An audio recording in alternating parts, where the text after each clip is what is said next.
If you're struggling to sleep, the problem could be your room.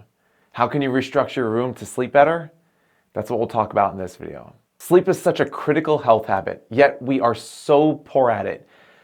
About 1/3 of Americans regularly obtain at least 7 hours of sleep. The average adult sleeps 5.7 hours per night. Just to be clear, that's not enough. Adults should be sleeping 7 to 9 hours per night. However, healthy sleep is not just about how much you sleep. You should also be getting to sleep at roughly the same time every night and stay asleep for most of the night, minus 1 or 2 bathroom trips. I know that sleeping is not as simple as saying that you want to do it and then actually doing it. You might go to sleep at the right time and leave yourself enough hours to sleep, but still not be able to sleep well. I've talked to a ton of people who do not sleep enough despite trying to. Falling asleep and staying asleep are not easy for many people. Maybe this is you. Maybe you have anxiety, a busy mind but racing thoughts while you're laying in bed. Maybe you don't feel tired. Maybe your body just wakes you up at random hours of the night and does not want to go back to sleep. What can you do? Let's talk about your room. Your room can be a place that helps you sleep or prevents you from sleeping.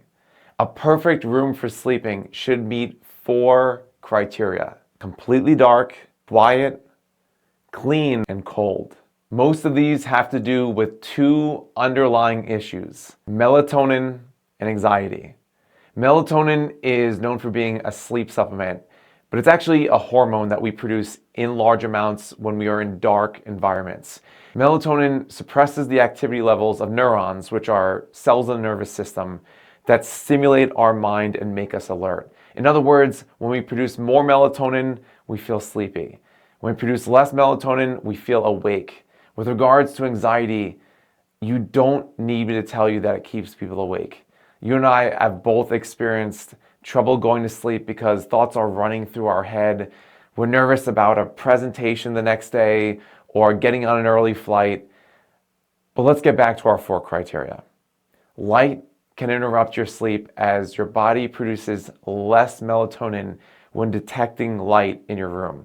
A nightlight, TV, or digital alarm clock all provide sources of light that interfere with your ability to produce melatonin. And yes, even when your eyelids are closed, your eyes can still detect light around you. Ideally, your room should be completely dark. You should not be able to see the wall even if it's a foot or 2 away from you. Block all sources of light. If you cannot block light, wear a sleep mask. Noise, especially if it's inconsistent and jarring, can wake you up. White noise or brown noise is the exception. These repetitive, peaceful sounds can actually help you fall asleep and stay asleep. This is the sound of a fan or an app that plays rain or plays waves crashing into the beach. A clean room helps people sleep better in that people feel less anxiety in a clean room. Not that you are stressing about cleaning your room at night, but a mess can add to existing anxiety that you may have. With regards to a cold room, an ideal sleeping room is around 64 to 68 degrees Fahrenheit. This helps with increasing melatonin production.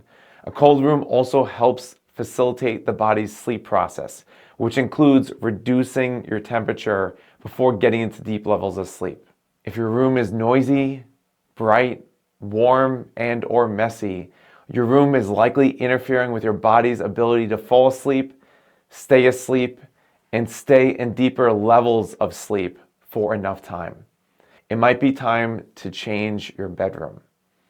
I'm Dr. Preuss. Thanks for watching this video.